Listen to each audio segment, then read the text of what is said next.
Hey, Eagle fans, I'm Thomas Mott. Welcome into Philadelphia Eagles Now. It is the weekend. You know what that means. It's time to jump into the latest mailbag questions that you, the subscribers, went ahead and asked me on a mailbag call in a previous video. These were the best 6 or 7 questions, and we'll dive right into the first one here. BirdGang31 says, I think Kerrigan picked us because most of all his sacks came in the NFC East, and to get back at Washington for placing him for younger talent, end quote. I don't know if he did to get back at anybody, but he did mention today that he feels very wanted by Philadelphia, and that probably means that Philadelphia wanted him more than a lot of other teams that he was interested in signing with, and maybe a little bit in terms of revenge with Washington, but I really think that Ryan Kerrigan can still play, and so I think this was very clearly a move made by Philadelphia because they, 1, really wanted him, and 2, think that he can really help them out, and I don't know if it's necessarily that Washington wanted to replace him with younger players. He did see a big dramatic decrease in the amount of snaps in 2020, but I think that this was simply him wanting to come and compete for a starting job because he's not going to beat out Chase Young in Washington, but he could beat out Brandon Graham or Josh Sweat on the outside. I mean, if he doesn't, like if you have a scenario where Brandon Graham starts, if Graham starts on one side and you have a like Derek Barnett starts on the other side or Josh Sweat starts on the other side, Philadelphia has always been a rotational defensive line. It's not going to change under the new defensive coordinator. They have enough talent there to really have a 1A and a 1B defensive line starting for rotation, and so Kerrigan's going to help them in a dramatic way. This, to me, goes to a long list of good defensive signings by Philadelphia. I mean, the Anthony Harris signing at safety was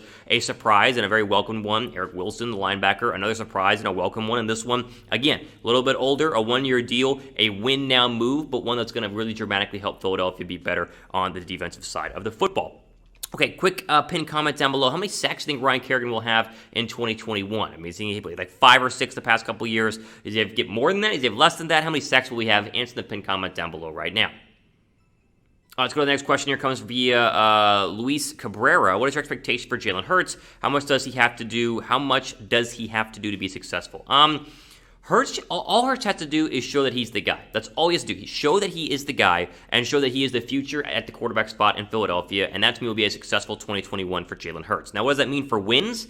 I mean, I think if you could have a scenario where he goes 7-9, right? Look back to what Carson Wentz and Doug Peterson did their rookie season together in 2016. Wentz showed that he was good enough to be the guy going forward, and they still were competitive and won 7 games. If Hurts has a very similar season where he shows all the talent and shows that he can lead the football team and shows that he's really, really good, and they only win 7 games, that still to me is a very successful season for Jalen Hurts. I think more realistically, though, the talent on this roster is better than what the talent was in 2016. I think that they're a very young team, and a lot of the guys might not pan out, but if you get production from Devontae Smith, and you get production from Jalen Reagor, and the defense plays a lot better than it has the past couple of years, this can be an 8 or 9 win football team, and anything in that range is a very good year for Jalen Hurts. I think interceptions, they must come down. There's this big problem in those 4 games that he, of course, won 1 and lost 3. Less interceptions, more touchdowns, a little bit better accuracy are all expectations. But in terms of what he needs to do to be successful, all he has to do is prove that he's the guy. That way, Philadelphia doesn't have any sort of concern in terms of drafting quarterback in 2022. And that way, we can continue to build a football team around him with the 3 first-round draft picks next year and what will be, $40+ million in cap space money. So prove that you're the guy. That's all I need to see from Jalen Hurts. How many TDs do you guys think Hurts will have in 2021? Now, this is total. Let's go total touchdowns for Jalen Hurts. Give me that answer down below in the comments section. I'm hoping 25 passing touchdowns, maybe 6 rushing touchdowns, 5 rushing touchdowns, maybe 30 passing touchdowns. That'd be sick. I mean, I'm all for that. Let me know how many touchdowns you guys think Hurts will have in 2021. Okay, before we go ahead and keep going, quick shout out to our friends at Newsbreak and their Newsbreak app, which we've been pushing here on the channel because it is your one-stop shop for all the local relevant news, basically custom made for you, right? So you download the Newsbreak app at chatsports.com/EaglesNB, and then you go ahead and put in your zip code. So you say, okay, well, I live in Atlanta, I live in Philadelphia, I live in California, Texas, here's my zip code, and then it'll give you all the different local news outlets that you can go ahead and subscribe to, and then it populates on your phone in one convenient news feed. So again, whether you're in Philadelphia, you're in Delaware County, Chester County, or halfway across the country and not in Philadelphia, put your zip code down there and you get the greatest and latest sports talk, political commentary if you want it, local weather, whatever you want to subscribe to, it's all at your fingertips to go ahead and do so. Again, go ahead and download the app and then follow us along with other specific Philadelphia sports pages like the Philly Inquirer. Just search us, Eagles Now by Chat Sports, and all of my videos will populate on your Newsbreak app as well. So go ahead and download that. The link will be down below in the description box. Okay, let's go to Isaac's question here. Do you think that Trayvon Grimes could get a roster spot, then be starting if someone gets hurt? Could he be what J.J. Arcega-Whiteside was supposed to be, jump ball man?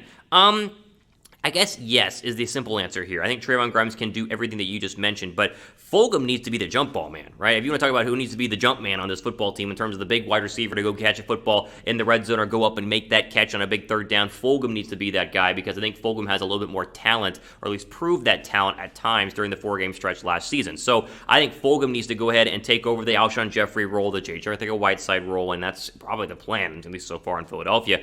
Anything you get from Trayvon Grimes, if he makes the roster, is going to be a bonus. He's an undrafted free agent, right? You pay him next to nothing. He goes in there with house money and competes, right? And I've said before, I think Grimes can beat J.J. Whiteside for a roster spot. I wouldn't be surprised if he takes J.J.'s roster spot and Whiteside gets cut because Whiteside has been atrocious and literally useless over the past couple of seasons. 8 targets and 4 catches in 2020 is abysmal. So Grimes can definitely make the team. I think he can definitely be a jump ball man, but Travis Fulgham really needs to be the jump ball man. I'm hoping that he is that because he's currently going to be slated as one of the starting wide receivers.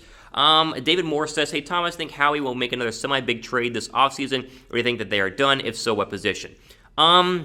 I think the Eagles are done making moves. I'll be honest. Now, I was surprised by the Ryan Kerrigan move. I'd said 2 weeks ago that they were done making moves, and they signed Ryan Kerrigan. It's like, okay, well, that was a welcome surprise. So I can't guarantee that they're done making moves, but I think that they are. The only move to me that they would remotely consider doing is Deshaun Watson. And I'm not saying because I want Deshaun Watson. You guys know that. I don't want Deshaun Watson. I want Jalen Hurts to be the quarterback. But you keep hearing from some of the big-name outlets that the Eagles are still interested in Deshaun Watson. And so if he is cleared of all legal issues, which is a massive if right now, I continue to say that because people don't seem to want to admit that he has a very uphill, long legal battle still ahead of him. So if he were to be cleared, I would not be surprised if Howie Roseman at least makes a couple of phone calls because apparently Howie is very much in on Deshaun Watson. So if you're talking about a semi-big trade this offseason, that would be the one that would make the most sense in terms of the way that Philadelphia has the draft picks and what Howie Roseman wants to do. But in terms of a position group, I'd love them to go get a cornerback. I just don't know which one you go trade for, right? You talk about the Pittsburgh Steelers cornerback Nelson. I'm blanking on his name right now, who's a free agent. He's not really a trade option, but he could be signed. I think corner is your one big area of need that you still need to address if you're Philadelphia, and so maybe a trade could go ahead and come there. But really, the only semi-big trade I could see this offseason would be like a Deshaun Watson. People keep asking me about Julio Jones. I don't think Julio Jones is going to happen. He's just too old and too expensive, and so we'll say Watson or probably nobody else. Drop a like if you guys do think Philadelphia will make another move, right? If you think Philly's not done signing some people or maybe trading for people, drop a like down below. I'm trying to get to 100 likes on this video, so go down below and give me a thumbs up. Let's see here. Clifton says, I think the trade for Josiah Scott will have any impact on the team? Will just be used as a rotational nickel cornerback. Yeah, rotational nickel cornerback here. Essentially, what I think Philadelphia's defensive back plan is they're hoping that Zach McPherson wins the number 2 job. Now, they're not betting on it, but they're hoping that the 4th-round draft pick out of Texas Tech can win the number 2 job opposite of Darius Slay. If that's the case, then you would pit Avonte Maddox and Josiah Scott in a battle in training camp for the nickel spot. Now, if McPherson is not ready, then you would go ahead and play, I guess, Avonte Maddox at number 2, and then you just give the nickel cornerback spot to Josiah Scott. Like, that's how the current cornerback depth chart is looking right now. And so I would think he's either going to compete for a nickel spot, be a rotational nickel guy, be used on special teams, but the impact, like, is he going to be this, a gift to the team for a great trade move in terms of making the Eagles way better in the secondary? Probably not. He's just not really been that guy, even though he's a young player out of Michigan State. Okay, before we go and keep going, and make sure you guys are subscribed and turn your notification bell on because we do mailbags every single week, and we only take questions from subscribers. So go down below and subscribe, and of course you can always ask your questions using the hashtag Eagles in the comment section as well. But subscribe to the channel as we get closer and closer to 20,000 subs, which is crazy, a massive number. Bruce, for the final question of the day, says, I think that if Jalen Hurts and Devontae Smith have a really good season, there's a possibility that we could have the new version of McNabb, Deshaun Jackson, LaShawn McCoy, and Hurts, Smith, and Miles Sanders. I know it's a long shot, but there's always a possibility. I think it's a long shot. I think it very well could be. I mean, listen, you talk about a deep threat wide receiver who's not that big, but runs great routes and burns you over the top. That's Deshaun Jackson and Devontae Smith. I guess you would say that Jackson's a little faster in his prime than Devontae Smith, but still very similar comparison there. McNabb and Hurts is a very good comparison, at least early on in McNabb's career when he was more mobile than what he was later on in his career. Still both pocket passers, but they have the option to run around. And McCoy and Miles Sanders are both very similar. McCoy is still a little shadier. He's still a little more, cut back and forth, and that's what made him so great. But Miles Sanders is still a very elusive, quick burst, get through the hole, and get downfield running back. And so technically, yeah, I mean, that's kind of the hope right now. And that's kind of what Philadelphia has done in the post-Carson Wentz, current Jalen Hurts era, is to try to go ahead and recreate some of the teams that they've had the past couple of years. And that's why I'm pretty excited about watching the Philadelphia Eagles in 2021, as I know you guys probably are too. Okay, ultimately out for today here on Philadelphia Eagles Now. Again, hashtag Eagles down below in the comments section, because every single week that I do my mailbag videos, I want to go ahead and look at last week's mailbag video to try and find some questions. So if you want to ask a question, go down below right now. Use that hashtag Eagles to get your questions in on the show. Ultimately out for today here on Philadelphia Eagles Now, I'm your host, Thomas Mott, signing off for the rest of your day.